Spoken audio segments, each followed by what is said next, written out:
Juma. Juma. Naam mama. Asa mbona nimeita sana? Ulikuwa wapi? Au unaumwa? Sema kama unaumwa. Kwani umeniita sana? Sana. Sasa basi. Juma, natoka mara moja. Naenda hapo kwenye kigenge chetu. Unajua ukichelewa muda ndo huu. Ukichelewa nitakuta zile mboga tayari zimeshaisha. Sawa mama. Sawa. Alafu usisahau kama kutakuwa kuna mtu akija kuniulizia usisahau kumpa kitu utamkuta. Sawa mama.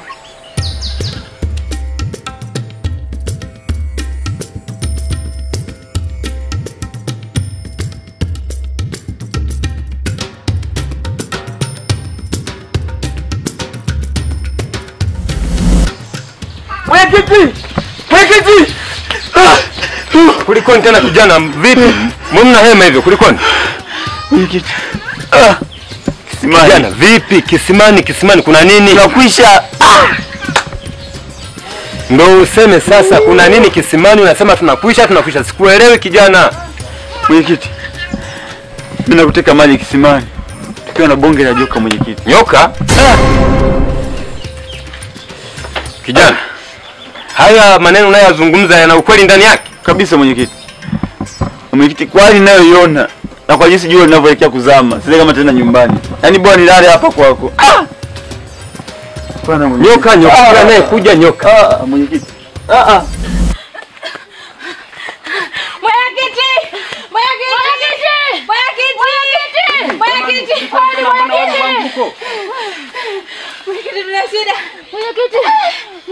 Kuna nini tena? Mbona wangu hivi?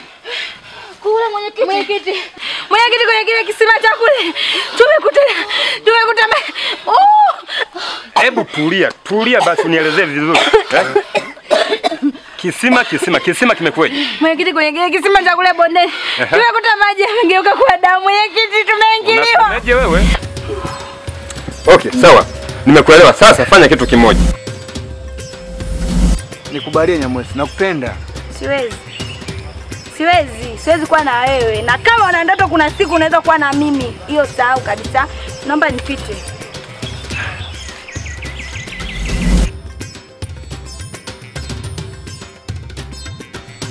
Hivi mimi nina nini kinachonipungua hadi Nyamwezi anitaki?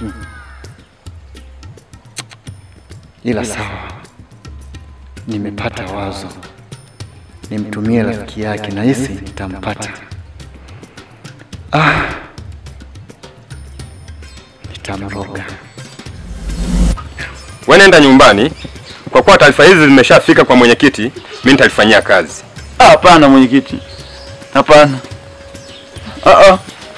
Sikiliza kijana. Mwenyekiti. Naomba unisikilize na kuomba uende nyumbani. Taarifa hizi tayari zimeshafika kwangu, tazifanyia kazi. Sijui umenielewa? Usiogope kijana, usiogope. Jisikia amani kabisa, usiogope. Wewe nenda nyumbani kwa amani kabisa. Mwenyekiti. Tazifanyia kazi kijana, jiamini. Sijui unanielewa? Mwenyekiti. Kijana. Wewe nenda nyumbani.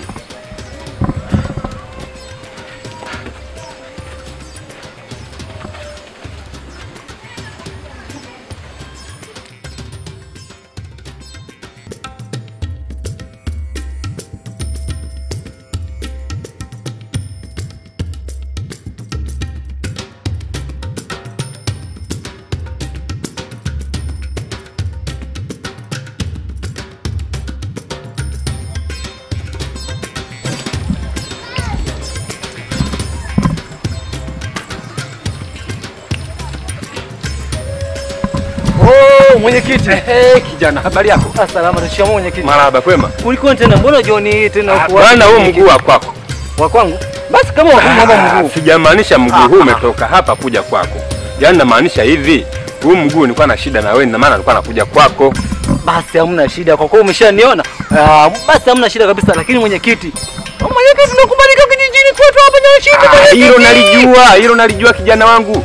Mwenyekiti, Kwanza mwenyekiti, kwanza sijui nisemeje mwenyekiti, yani mwenyekiti wewe. Zungumza kijana wangu. Jamani napenda kwanza mkao wako wa nywele mwenyekiti. Lakini mwenyekiti sawa. Hapo mwenyekiti kwanza hapo kijijini hapo wanakukubali sana mwenyekiti. Hilo nalijua. Mwenyekiti. Wewe mtu wa itikadi wewe mwenyekiti wewe. Sana. Na mwenyekiti mtu wa maono wewe. Vizuri sana.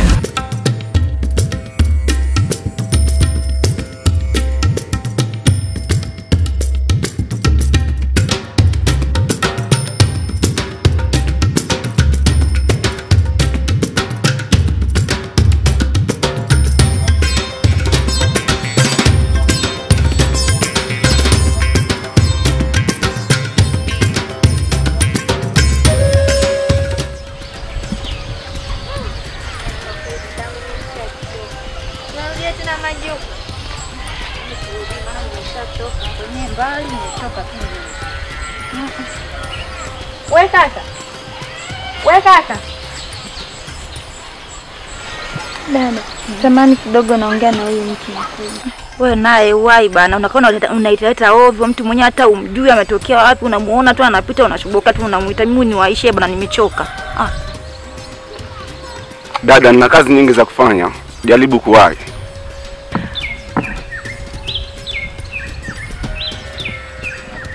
Habari. Mambo. Samani, ningelipenda kujua hata jina lako. Naitwa Juma. Vipi wewe jina lako? Unaitwa nani? Nyamwezi. La kikabila? Ndio. Ndio jina nilopewa na wazazi wangu. Nzuri lakini. Okay, niambie. Samani, umesema unaitwa Juma? Juma. Mimi nasi somo langu la kwanza kukuona wewe. Ni siku nyingi nakuona. Moyo wangu umetokea kupenda sana Juma.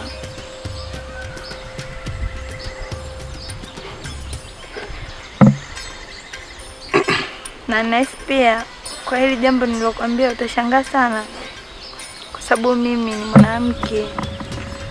Napata ujasiri wa kuja kukufuata wewe na kukuambia na kupenda.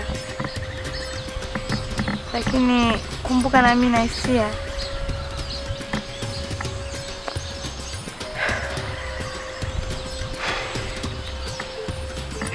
Sawa. Mimi nimekusikiliza sana. Pia asante sana kwa kunipenda. Mwenyekiti kwa sikipenda watu. Mwenyekiti haswa. Hilo ndio bana mtu mwenyekiti. Mwenyekiti. Sasa nisikilize.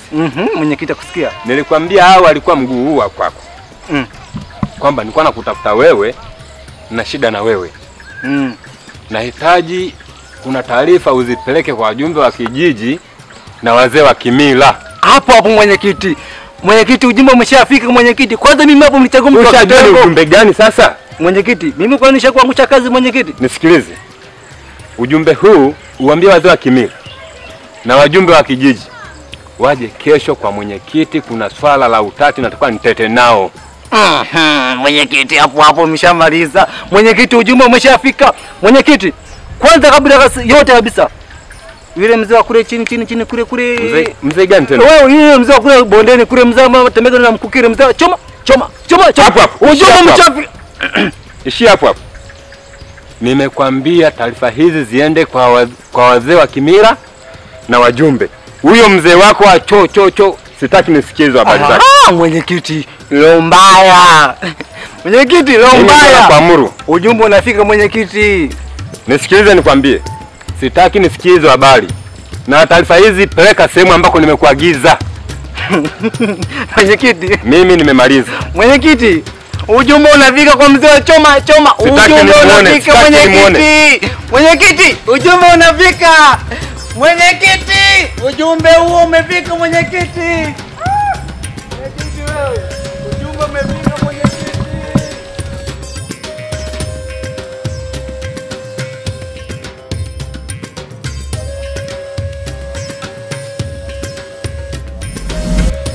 Ukweli ni wanawake wachache sana wenye moyo kama huu wa kumfuata mwanaume na kumtamkia kuwa anampenda. Nyamwezi, Be. samani kwa hiki ninachoenda kukuambia. Nikwambie kitu. Ndiyo. Mimi siwezi kuingia kwenye mahusiano hayo unayohitaji wewe. Nisamehe sana kwa hilo. Kama nitakuwa naumiza moyo wako, nisamehe. Siwezi. Wewe pia unachokitamka kweli kinatoka rohoni mwako, kwa sababu mimi nakupenda eti. Nifikirie basi. Naomba. Ninachokiongea nimemaanisha. Naomba kwa hilo na mimi unielewe. Sawa? Hapa kijijini kwenu kuna vijana wengi tu, wazuri, wachapakazi. Unaweza ukaangalia hata mmoja wapo ukampenda. Lakini kumbuka Juma, nimekwambia nakupenda. Kwani mimi sijaona hao vijana wengine mpaka nimekufuata wewe? Nimewaona. Lakini sijatokea kuwapenda. Kwa nini usisikilize tu nichoweza kukwambia? Samahani. Ninawahi kazini. Labda siku nyingine tutaongea. Sikia. Kulingana na jina lako lilivyokuwa zuri, niko naomba unifikirie tu. Naomba endo kanifikirie. Unadhani itawezekana? Basi sawa, nipe muda nikakufikirie. Basi sawa. Ngoja nimwahi dadangu pale.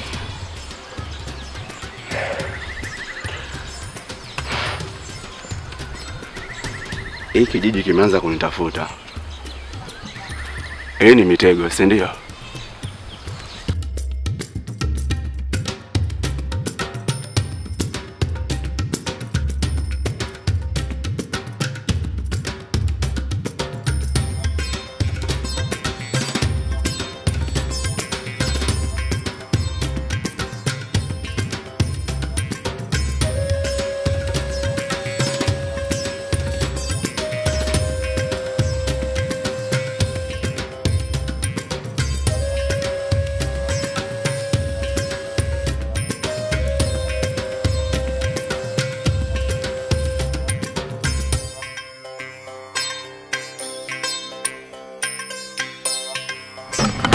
La mgambo. Nikilia. Jua kuna jambo. Na jambo lenyewe unatangaziwa kufika kwa mwenyekiti jioni. Kabla hajagoja kunya. La mgambo. Nikilia. Jua kuna jambo. Na jambo lenyewe unauswaza kimila. Na jambo ya kijiji. Kufika kwa mwenyekiti jioni. Kabla hajagoja kunya jamani. Lazima tumeelewana. La mgambo. Nikilia. Jua kuna jambo. Jambo lenyewe. Natangaziwa kufika kwa mwenyekiti jioni. Ndio kijiji. Kufika kwa mwenyekiti jioni. Kabla hajagoja kunya jamani. Lazima tumeelewana.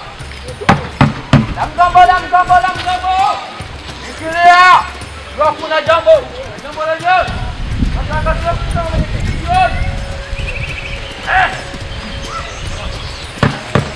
La mgambo. Nikilia. Jua kuna jambo. Jambo lenyewe. Natangaziwa kufika kwa mwenyekiti jioni. Nikilia. Ndio kijiji.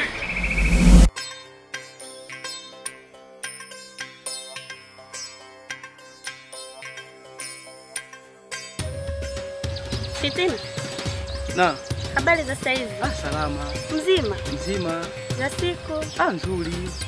Mimi nilikuwa nakusalimia tu. Acha niondoke. Bwana tusubiane wote. Mimi mwenyewe nimepiga kazi hapa nimechoka. We. Tuongozane tu wote ndugu yangu. Twende sasa. Haya poa. Inaonekana umechoka. Nimechoka sana ndugu yangu. Unaona jali hapa. Hapo ndugu yangu hapo. Tibuzoe. Nyachilo. Abe vipi? Shwari. Naona umetoka shamba. Ndio. Na unatoka kufuata maji? Nilikuwa nimeagiza maji. Ila nimekumbuka kitu. Hivi jana ile kijana hapa kijijini yule mpiga mbiu yule mlimsikia? Ile saa 12 ile kipindi anampiga mbiu. Sasa hapo kuna mtu hajasikia kweli? Maana alivyokuwa anaongea kwa sauti Kila mtu atakuwa hapa kijijini ameshasikia. Nadhani na hilo swala ambalo walikuwa napigia mbiu ni kuhusu ushirikina hapa kijijini. Aswa, kwa maana alikuwa anasitiza sana hawa wazee wa mila na wenyekiti wa kijiji hiki. Na hisi ndio hilo ndio wanataka kuiongelea. Itakuwa ni vizuri, maana mambo ya kishirikina hapa kijijini yamezidi. Kwa kweli. Na kwa kweli hicho kikao hicho kusudi swala la hapa kijijini Nyashime. Yaani tumekisiri sana swala la uchawi. Mwenyekiti akazie kabisa hilo swala.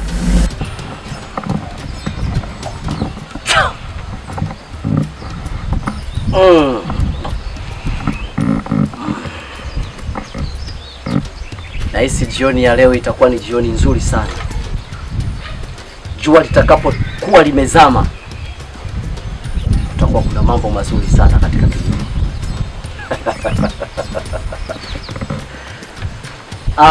Nzoza. Ndio.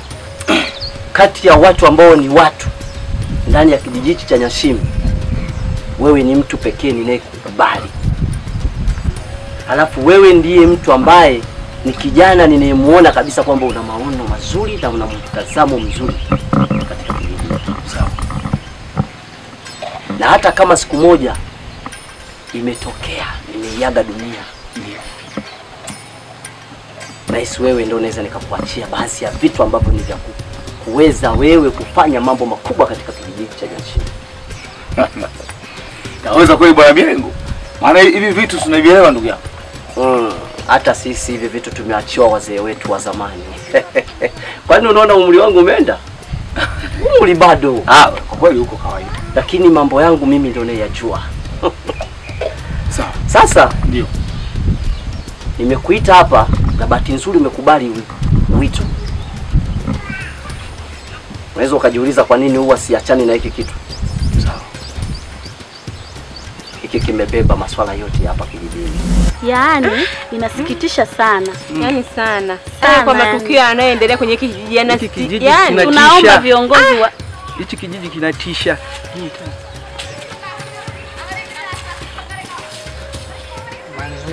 Salama. Salama.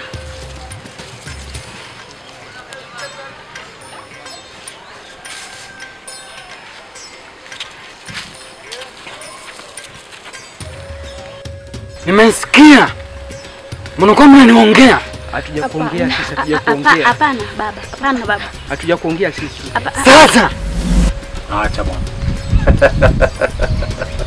Bwana Milengo, na unachosema ni kweli ndugu yangu? Mambo yote yanayoendelea hapa kijijini.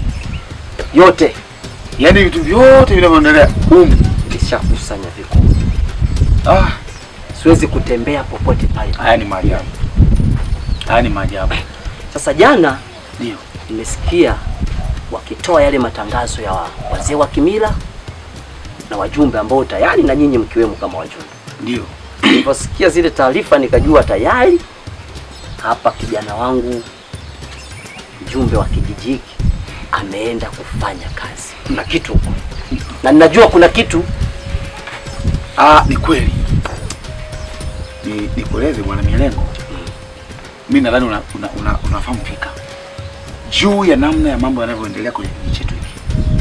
Kwa hiyo mimi nimeona katika wito huu ambao umenitia nikaona ni muhimu nifike. Kwa sababu nilijua tu utakuwa umesikia. Sasa nataka nikusikilize kwamba pengine una lolote. Maana najua kutakuwa kuna mambo pale.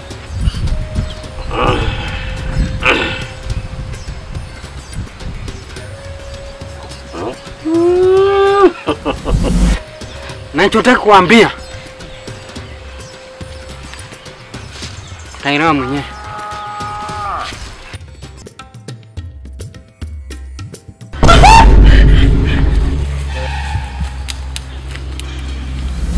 Yaani ni kwamba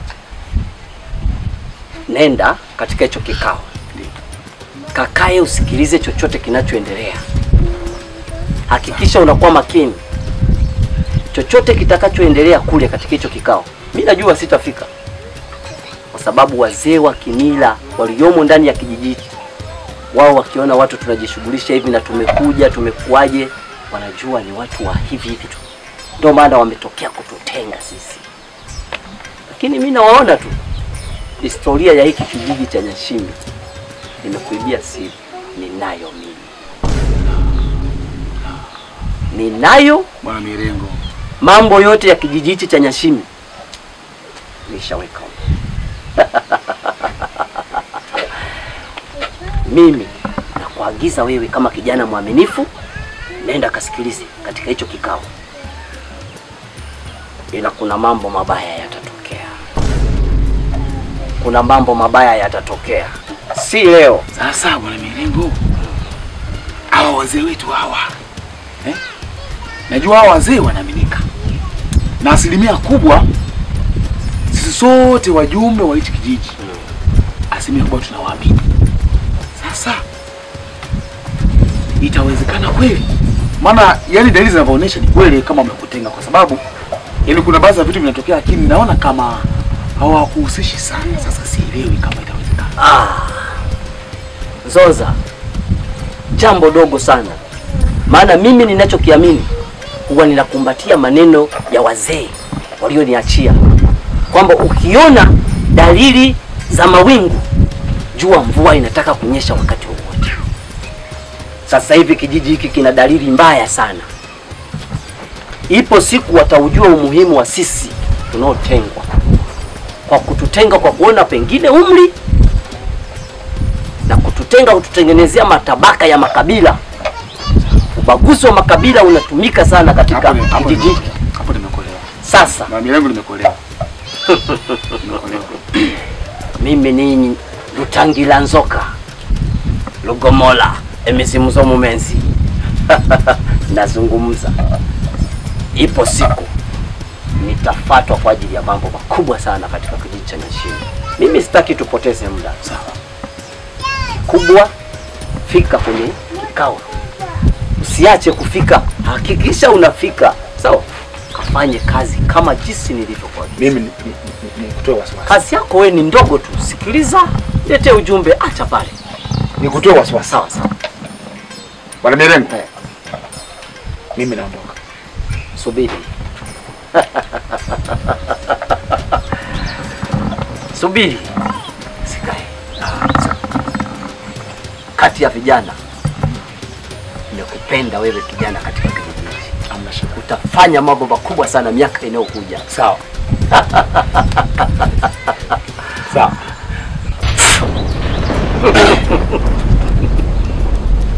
Nenda. Hakuna baya lolote kwako. Sawa.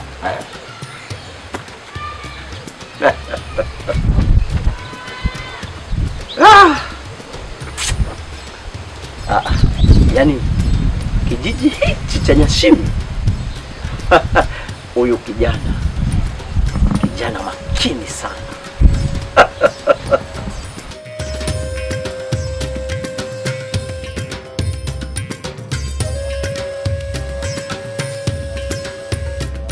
Ndugu zangu, ndio mwenyekiti.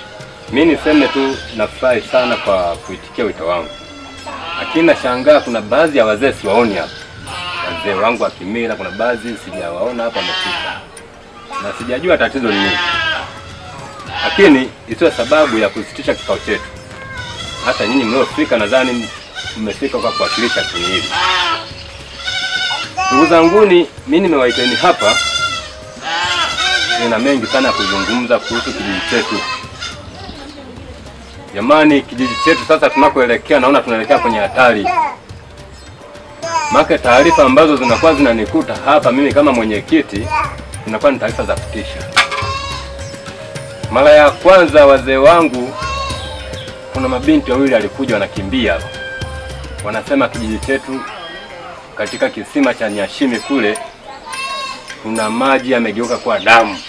Sasa mimi nikajiuliza hili linawezekanaje? Katika kisima maji yamegeuka kuwa damu. Unaona? Basi nimekaa hapo. Majuzi kati tena kuna kijana hapa amekuja anasema amekutana na nyoka katika kisima cha wapi? Cha kijiji chetu cha Nyashimi. Sasa naona kabisa hizi ni dalili za kuonyesha hatari katika hiki kijiji. Nikaona kwa sababu kuna wajumbe, lakini pia kuna wazee wa kimila, ni vyema zaidi sasa kuwaita ili kusudi kulichakata hili kabla hatujaingia kwenye hatari zaidi. Jamani, huu ndo wetu ambao nimewaitieni hapa. Naombeni tulijadili hili na tuangalie tunalitatua vipi. Karibuni sana. Mwenyekiti, kwanza nikushukuru. Hii ndio maana sahihi ya kuitwa kiongozi bora. Maana kiongozi bora ni yule anayeshirikiana na wananchi wake pale panapoonekana kuna tatizo. Kwa hiyo mimi niseme kitu kimoja. Swala hili lipo mwenyekiti. Kama halipo basi litakuja. Maana mara mbili taarifa zimekuja kwako. Kwa umeona ni vyema utuite. Sasa mawazo yangu niko nafikiri tuweke ulinzi kwenye kile kisima chetu. Kwa kama kuna vijana wanaotokea kwenye kijiji chetu hiki Nyashimi wanachezea pale kwenye kisima, tutawagundua. Lakini pia kama hawapo, mimi naamini katika hichi kikao kubaini tutajua tatizo ni nini. Haswa mawazo yangu ni mwenyekiti.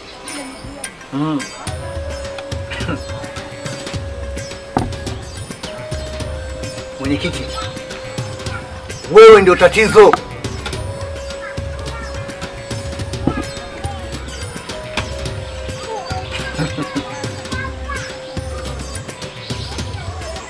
Kuna kijana ulimpokea hapa kijijini. Huo ndio mwanzo wa matatizo. Sasa kwanza kulomiana. Kubwa zaidi tuangalie hili tatizo tunalitatua vipi. Wazee wangu na waombeni. Sio muda wa kwanza kulumbana na kwanza kulaumiana kukiana lawama. Pengine mimi naweza kuwa nilipokea mtu bila kujua mimi si tajiri na mimi ndio ninakuwepo kwa ajili ya mambo hayo. Niliwasikiliza sana kwa muda mrefu. Nikinyambua. Nimeokota pointi zenu na mawazo kila mahali. Nimeheshimu sana mawazo. Ila mimi nipo naomba na mawazo. Kwanza kabisa, ndugu mwenyekiti, kuna shida. Ndugu mwenyekiti, huwa hautushirikishi wazee wa mila katika mambo yako ya kiserikali katika hichi kijiji cha Nyashimi. Hauko karibu na sisi wazee wa kimila. Hivyo basi, kwa maombi yangu mimi ndio maana nimeomba radhi wajumbe pamoja na wewe mwenyekiti wetu wa kijiji chetu cha Nyashimi. Ombi langu ni kwamba kuwa karibu na sisi wazee. Pili, ningeomba tupate fursa ya siku 3 ili sisi wazee wa kimila tuweze kulishughulikia hili jambo. Tukazungumze na wazee wetu wa kimila, yani mizimu ya wahenga, iweze kutupatia mwongozo. Na taarifa hii tunaifikisha kwa wazee wenzetu wote wa kimila, ili mradi tuangalie suluhu ya kuweza kuja kumaliza haya majanga yaliyopo katika hichi kijiji cha Nyashimi. Ombi langu ni hilo kwako ndugu mwenyekiti, na kuomba kwa hilo tu, ili huu utata wote uweze kuisha, amani patikane. Cha msingi ni amani kwa wananchi wetu wote wa kijiji chetu cha Nyashimi. Yangu ni hayo. Lakini pia mwenyekiti, samahani kidogo, nilitaka kuongeza kidogo kwamba nadhani tatizo hili sio la kwangu, sio la kwako au sio la mzee. Na tumekuja hapa ili tutengeneze umoja, tujue nini tunamaliza tatizo hili. Kwa nilikuwa ninafikiria kuna bwana mmoja wa pale Mlenga chini huko Mlenga. Huyu bwana anapenda kutembea na mikuki. Mimi nahisi hebu tusibague kwa sababu tatizo hili ni la sisi sote. Au pengine tunaweza kumtegemea mtu mmoja au watu wawili wakawa wana msaada. Kwa hiyo yule ambaye tunaona anaweza kutusaidia basi tumuunganishe kwenye jambo hili ili tusaidie. Yule bwana namuomba anaweza kutusaidia kabisa.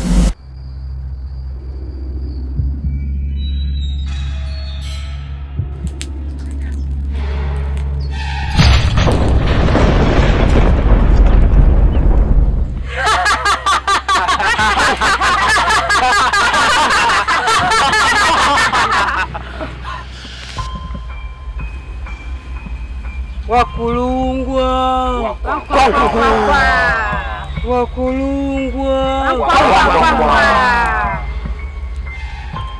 Nimewaiteni hapa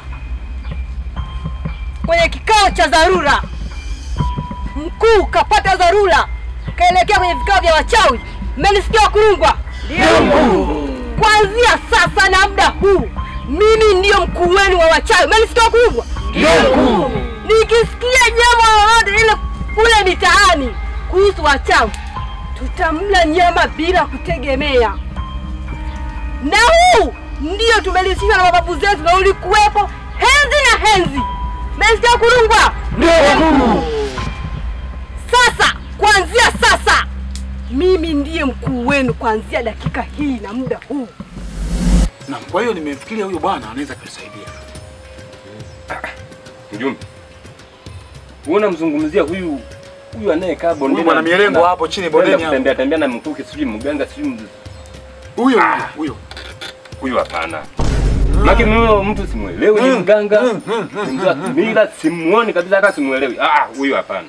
Mimi nadhani kuna wazee wangu wa kimila na kuna wazee baadhi ambao hawajafika hapa ambao wamewakilishwa na wazee wangu wa kimila hawa watamaliza tatizo hili. Lakini kumshirikisha huyo hapana. Lakini msikilize. Kuhusu hilo msinishawishi. Wakurungwa! Mkuu, niko pamoja na wewe. Na hakikisha naleta hapa nyama kwa mtu aliye na hatia au asiye na hatia. Wakurungwa! Ndio mkuu. Mimi mnajua kwa nini nalia? Nalia kwa sababu nimeona watu wenye nyama pia naona. Lazima tuwale nyama. Au mnasemaje wakuu? Ndio. Alafu mkuu, nilikuwa nataka nyama ya kalio. Lakini mkuu, na mimi nina nyama. Lazima tutakula nyama hapa. Kwa hiyo nitaleta nyama hiyo kwa aliye na kosa na asiye na makosa. Wakurungwa! Nyama ya mtu, nyama ya kuloga, nyama ya kuloga, nyama ni nyama, nyama ya kuloga, nyama ni nyama, na nyama ni nyama.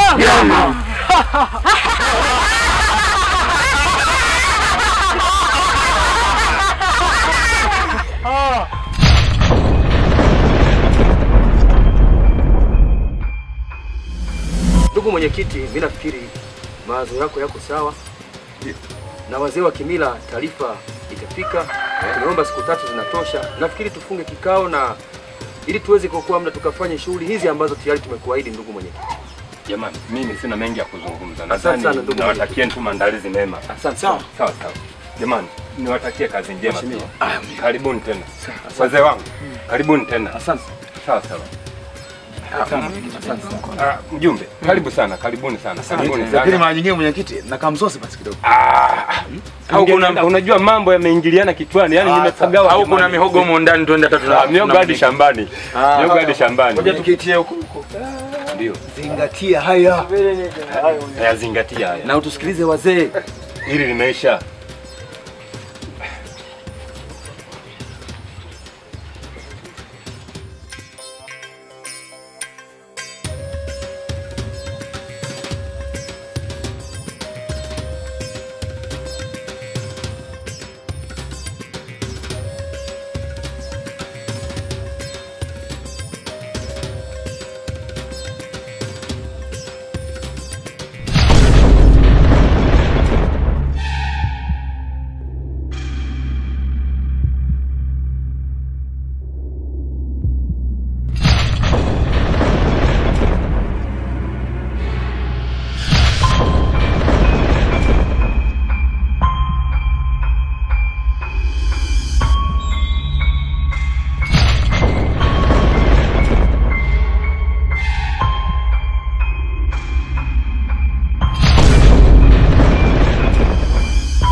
tuachane na hayo. Sawa.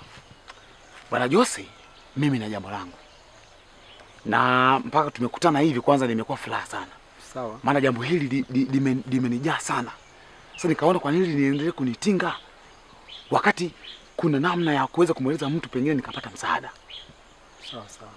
Mimi jambo langu ambalo nataka kulizungumza ni jambo ambalo linahusiana na mambo ya hapa yanayoendelea kwenye kijiji chetu cha Nyashimi. Hapa kijijini kwetu? Ndio. Na masuala menyewe ubaguzi huu unaoendelea kwenye kijiji. Kumbe Bwana Nzoza unazungumzia habari ya kijijini hapa na hususan swala la ubaguzi? Ni pale pale. Nikueleze jambo? Ndio. Kama unaweza kunisikiliza vizuri. Sawa. Hapa kijijini kuna tatizo kubwa sana.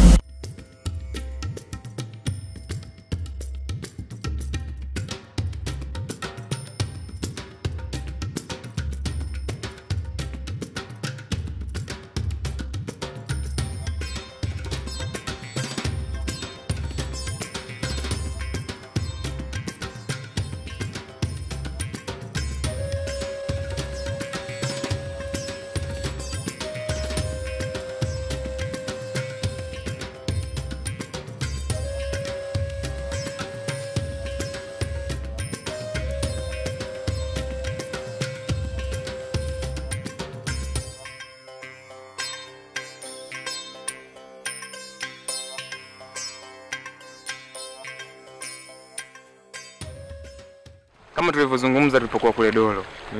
Kwamba tunataka tuende tukakimalizie kile kibarua chetu ili tuweze kupata hela. Ni kweli. Unajua tangia tupo kule sawa? Mimi yani tangia tupo kule mimi nilikuwa na wasiwasi sana ujue. Unajua na wasiwasi na nini? Na wasiwasi na huyu jamaa yetu. Hivi kweli atakubali kweli kwenda kule? Yaani sikiliza. Issue ni moja. Au kazi ni moja. Akikataa basi tunaenda sisi. Kwani shida nini? Tunapewa fedha. Na kama tunapewa fedha. Sikufichi ndugu yangu. Kama yani asipoenda kumalizia kile kibarua kule. Sawa? Hapati hata shilingi 10. Swadata. Kwanza nimeshangaa kuwa wewe una mawazo sawa na yangu na nimekwisha hangaika sana kifikira. Ndio Bwana Jose. Na nikueleze Nzoza, kijijini kwetu hapa Nyashimi bila jitihada kufanyika tatizo ni kubwa. Nielewe vizuri. Shida kubwa ipo wapi? Sijafahamu. Shida kubwa iliyopo hapa kijijini ni kwa wazee wetu wa kimila. Yaani wanafanya shughuli zao za kiutawala kwa ubaguzi. Sio nipata vizuri? Sawa. Bwana Jose nimekupata. Hebu nisikilize. Kuna baadhi ya makabila na koo ndio wamezitenga. Maanake huyu ni mzuri, huyu ni mbaya. Huyu ni mzuri, huyu ni mbaya. Sasa Nzoza, kwa kutengwa baadhi ya jamii hizo nilizokuelezea, unategemea kwamba kutakuwa kuna usalama? Banta, mimi ndio maana najisifia kuwa na rafiki kama wewe kwa sababu una mawazo ambayo yana maana na una vitu ambavyo vina maana. Unaona kama hivyo? Sawa. Nipatie hela tu yanakosa. Na katika hili mimi sitaki uje unione mimi mbaya kwa sababu straight tumemtenga jamaa yetu, hapana. Haki ya Mungu mimi simpi hata 100. Ngoja tukamalizie. Yaani asipofanya kazi ukifanya hivyo mimi ndio nitaona mambo yamekuwa safi kabisa umefanya la maana. Sasa sikiliza nikwambie. Ili tuzidi kuokoa muda kwa sababu mambo ni mengi na ndio tutoke kule mapema twende kwenye kijiwe chetu pale. Sasa cha msingi hapa mimi nikafuate jembe kule niko Chaga. Kule polini kule. Nikaichukue jembe ili nitakuwa nikaitumie kule. Alafu na wewe nenda kwa huyo jamaa ukamshtue. Basi. Akikataa achana naye. Basi sawa, hiyo imeisha. Ngoja ni na tunakutana pale pale. Tutakutana pale pale. Basi mimi naenda kumchukua sasa hivi. Nakuja naye kabisa mwenyewe. Yaani naenda kumchukua pale mwenyewe mguu kwa mguu mpaka shambani. Wewe akikataa usihangaike naye kabisa. Akikataa tumpe hata 100. Sasa Bwana Jose sikiliza. Sisi ndio wajumbe. Umenielewa vizuri? Sisi ndio wajumbe wa kijiji hichi. Na bila sisi hichi kijiji maendeleo hayapo. Na bila sisi kijiji hiki maelewano hakuna. Kwa sababu sisi ndio tunaoishi hapa. Kwa hiyo viongozi na wazee wetu lazima waamini kwamba sisi tunapopeleka mawazo yetu kwao, kwa hiyo wanatukubalia, yani tunayajadili pamoja na wenyewe. Si ndivyo? Kwa hiyo tunakijengea mazingira mazuri ili kijiji chetu kiwe na amani. Unaelewa Bwana Jose? Tutatenda nini sasa? Hebu naomba nikusikilize. Hebu Zungumza, Jose, tunafanyaje nakuja. hapa sasa? Tumekutana leo na mawazo. Usinipangusa Jose, nakuja. Nakusikiliza. Sasa mimi wazo langu la msingi kwako, unamwona huyu bwana Mielengo yule anaishi kwenye bonde la pale chini. Bwana Mielengo ni mtu mzuri sana. Yule bwana anapenda kutembea na mkuki, si ndivyo? Kwa hiyo mimi nahisi kwenye masuala haya ambayo yanatusumbua kwenye kijiji chetu Kinyashimi, kwenye mambo ya matambiko, mambo ya kimila anatusaidia. Ana uwezo wa kutusaidia, mimi namuona yule. Huyo bwana Mielengo naye si yule bwana anapenda kutembea na mkuki. Na mkuki ndio.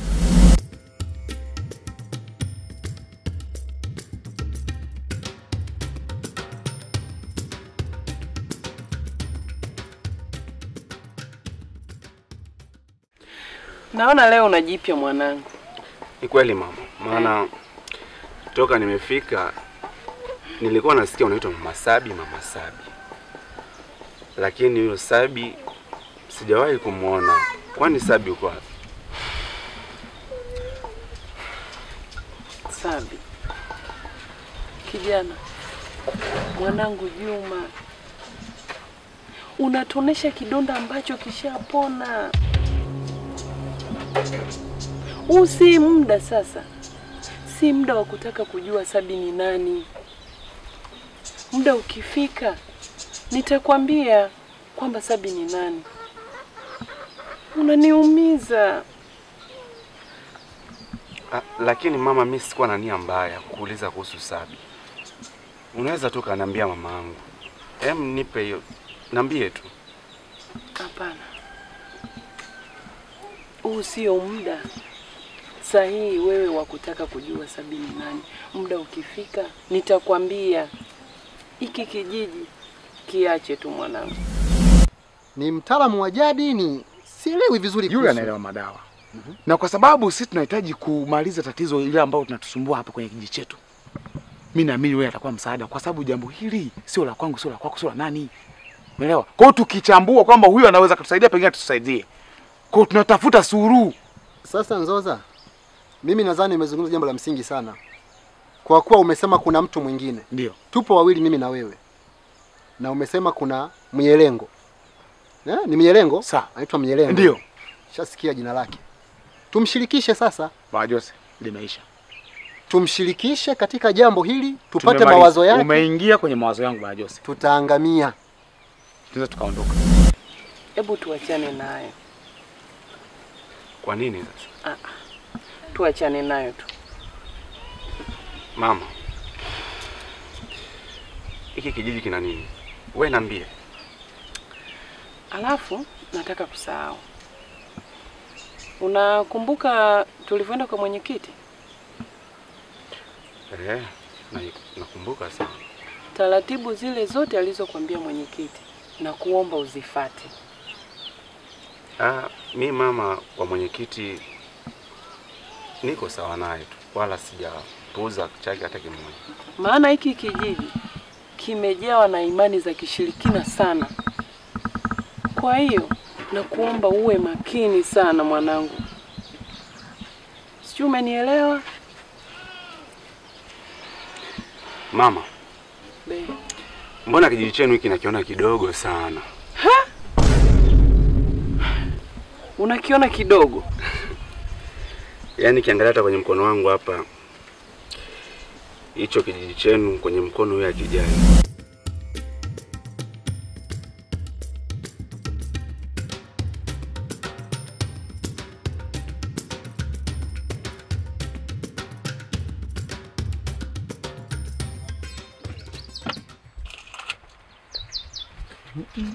Odi.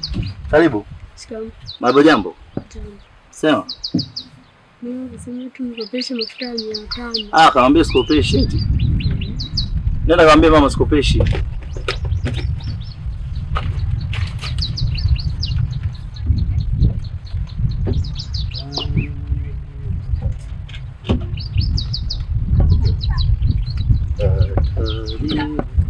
Viadi mama. Karibu mama, shamo. Mama, hujambo? Sijambo, zako nyumbani? Nzuri tu, habari za hapa? Tunamshukuru Mungu. Sijui wenyewe huko mnasemaje nyumbani? Sisi ni wazima. Tunaona mambo sio mabaya. Haya yameanza kuwa taratibu. Wapi mama? Kawaida tuseme wewe labda usiku uje kuemea hapo unatuma vijana ndio imekuwa changamoto. Lakini naona mimi pako vile vile hapana mabadiliko yoyote mama. Mwisho wa siku kaduka kanaenda kanakuwa. Sio linakuwa ni kubwa. Wapi kijiji hiki kitu mamangu wapi? Hapa hauna maendeleo yoyote. Ndio hivi vitu vilivyopo siku zote ndio hivi. Hatuongezi vitu vingine. So unajua hiyo yuko wapi? Mama Mwenga au mwiki tena wakati Mwenga. Au Mwenga tuseme Mwenga. Bado mamangu sijaoa. Muda unasubiria nini? Sio kama subiri nini. Nipo kwenye ratiba ya kuoa lakini mamangu kama unavyojua kijiji hiki saraji kuoa hapa. Baada natamani niwe kijiji jirani. Kwa sababu naangalia hali ya kijiji chetu kama sasa hivi imechafuka. Karibu. Kaka, habari? Salama. Kaka, samani. Bila samani. Naomba unipe chumvi ya 300. Chumvi ya 300? Sabuni ya 200. Sawa.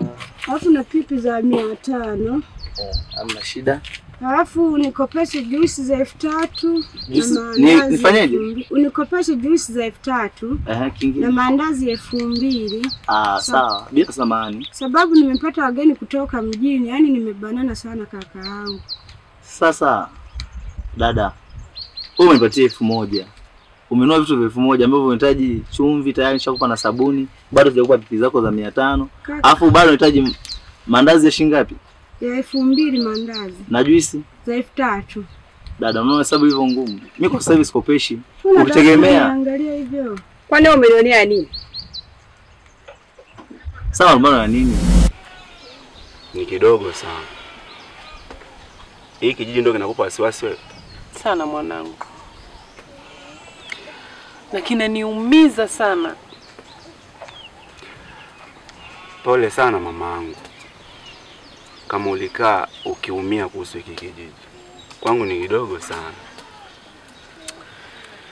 Basi sawa mwanangu. Tutazungumza wakati mwingine na siku nyingine. Naona moshi umezidi sana. Hebu nenda ukachochea hivyo viazi humo ndani. Sawa mama, lakini usiogope kijiji chenu. Ngoja niende kwa mama Nyamkubi hapo nikaombe chumvi. Si lakini mimi ndo nakuhudumia. Nakusikiliza. Sasa yana anavyoniangalia kaka. Acha naye. Wewe umekuja kuhudumiwa naye amekuja kwa nafasi yake. Naomba unisikilize. Tuendelee kaka. Ukopesha siwezi kukopesha. Hapa wakopesha kijiji cha Nyansimu. Hawakopeshagi. Kwani wewe hili duka dada inakuhusu au kukopa kwangu mimi kuna shida gani? Wewe nunua kitu kiliopo na uhalali, sio mpaka ukope. Hapa hamna mkopo. Kuna nini dada? Mbona mko hivyo? Unatakiwa ununue. Sio dada, hapahitaji malumbano hapa dukani kwangu. Kama nilivyotangulia kukuambia. Vingine kuhudumia ile kukopesha sikopeshi kwa sababu mzigo nimeemea jana tu mjini. Na bado adaiwa. Na kama unavyojua katika kijiji hiki, usafiri ni wa shida. Vitu vinatoka mjini. Sio nielewa, vitu vinatoka mjini.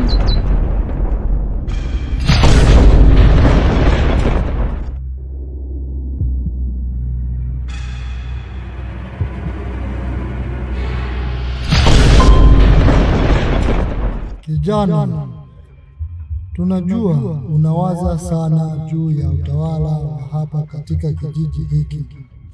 Hivyo basi, unatakiwa kuianza kazi iliyokuleta na hakikisha unatokomeza watu wote waliohusika kutokomeza koo ya watandikia nyoka. Fanya hivyo.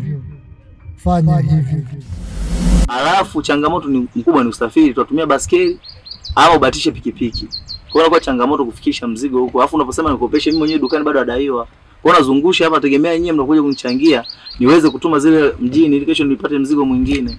Hivyo tu dadangu, nisamee sana. Kaka, sijui kaangalia labda naweza kukopa kopa. Bado kijiji hakikopeshwi. Wewe dada, hebu niache basi. Ukope nawe kama unataka kukopa. Jamani, malumbano ya nini? Alafu hapa kijijini kwetu toka lini wakawa wanakopeshwa hapa jamani? Kwa tu na wewe dada, ukitakwani kukopa kwangu una shida gani? Kana kuhusu. Nunua. Kumbe nasikiaga wewe ni mbea hapa kijiji. Kumbe ni sio mbea. Sasa nipa pipi. Nunua ukweli. Sawa. Kaka baadaye. Sawa sana mama wangu kukopesha eti sasa hivi sikopeshi kabisa. Hii changamoto. Mtu ataji kununua vitu vya buku. Yaani 1000 akope 5000. Tutafika kweli? Bado kuja kusifiwa kiduka chenyewe kieleweki, kiduka kubwa. Majungu yamejaa kijiji hiki.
Kuni niandae mimi. Niandae na mazingira ya kufungia hizo kuni zangu. Alafu baba mbebe nyie. Mnajiamini nini nyie? Kwa kujionaje nyie? Kwa hazi gani mlizonazo nyie? Kwa hapa kwenye mazingira hapa kwenye mashine mnatuonaje? Hivi wewe, sisi unatuona hatuna akili timamu, sio?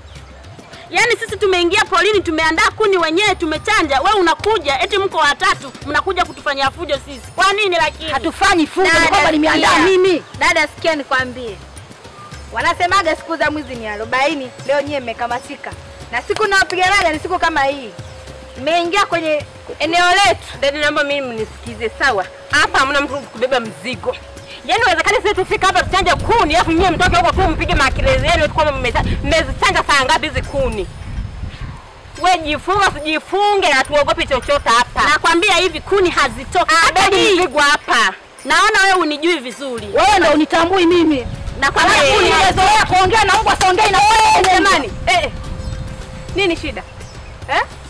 Kinachowafanya mgombane ni hizi kuni jamani? Unataka ndugu yako Jamani, kwenye hiki kijiji chetu ukizingatia mila na desturi kwenye kijiji chetu cha Nyashimu, hauruhusiwi ugomvi, hauruhusiwi katika kijiji hiki. Mbona mnataka kufanya hivyo jamani? Waambie hawa. Ukiangalia kwa korofu, angalieni, ona. Kuni zipo Dada hapa kuni zinaenda. Hapa dada kuni zinaenda ziendi. Mimi niulize kitu hicho kimoja na mnisikilize kwa makini mbwanyie. Hivi hizi kuni tunabeba tubebi, tunarudi.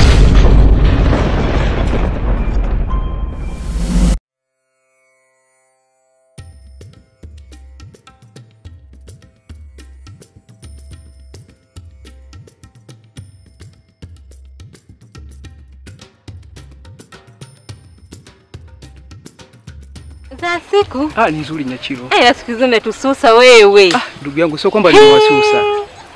Hata usema kwamba wewe unatupitia pale nyumbani hamna, siku hizo hatukuoni. Nyachiro, nimebanwa na kibarua hapa kijijini, si ndio? Pale bondeni pale na kibarua kikubwa mno. Ndio maana sasa hivi nyumbani unioni. Cha kupalilia? Na kibarua cha kupiga kazi pale nafika kipoli pale. Pole sana ndugu yangu, sababu kwa maisha yetu hapa kijijini bila kushika hapa, bila kupiga kibarua hujafanya chochote. Hivi na nyinyi siku hizi unawashirikisha kwenye nani zetu za kimila hizi ya sherehe za kimila kama kawaida ya kijiji chetu? Hiki kijiji ndugu yangu kina ubaguzi. Hasa ni kwetu sisi vijana. Ukihitaji kwenda kwenye ngoma za kimila wanazuia. Alafu baadaye wanakuja kusema hiki vijana hawana maji. Kweli. Kama wenyewe wamewasusa kama sisi tulivyosuswa. Tukazani labda ni sisi tu upande wetu. Hata sisi wenyewe tumesuswa. Hata kikao cha juzi kile. Tumesuswa vijana kufika kwenye kile kikao. Sasa mimi nikajua kwamba nyinyi mlifika pale kama vijana. Sasa unajua sisi watu wake sometimes muda mwingine wanafanyaje, wanatudharau.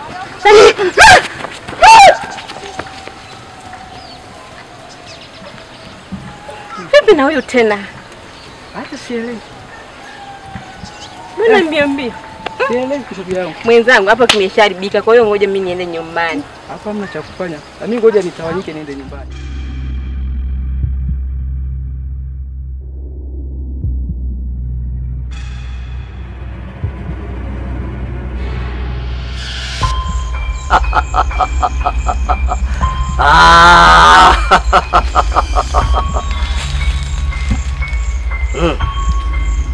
Binti, leo ni siku ya matambiko. Leo ni siku ya matambiko ya kijiji cha Nyashimo. Wewe mwenyekiti, mimi hizi kazi nitafanya na nani? Wewe umeambiwa mimi nimewekwa hapa kwa ajili ya kufanya hizi kazi babu. Yaani mimi sawa, nisikilize wewe nisikilize. Yaani mimi kazi zangu mimi ni za nani zile. Ona. Kuna nini? Ndo wale wanaotaka wenyekiti watunyime hata bilauri. Ndo. Kuna nini huko? Sasa huyu naye yani nyinyi waga mna tumekwisha. Nini? Tumekwisha? Oh. Yaani ulichokiona leo sije kukiona maishani mwangu. Atakuwa hajawahi kuonaga kiboko huyu.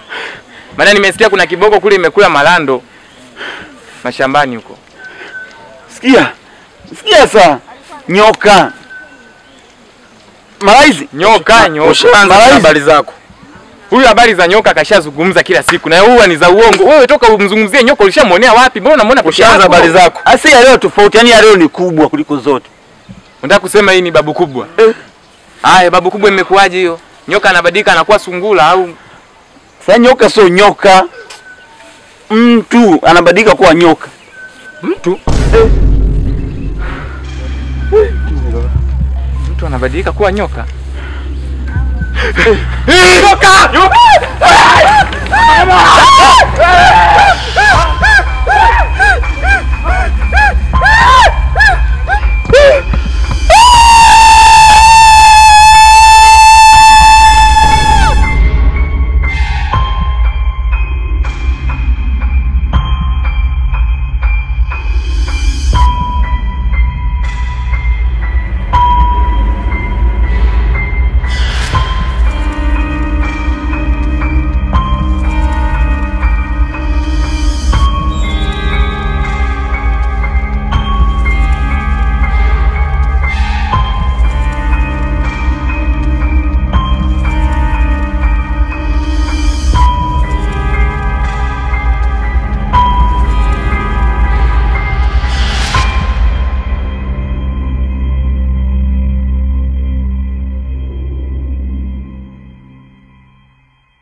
ambayo inafahamika kwa jina la Rubambo Outfit, ambapo location tupo Nkome, soko kuu. Tunapatikana Nkome, na nafikiri hapo chini ya video kuna namba ambazo nafikiri kwa mteja yote ambaye atahitaji bidhaa na huduma yetu, basi anaweza katu contact kupitia namba hiyo.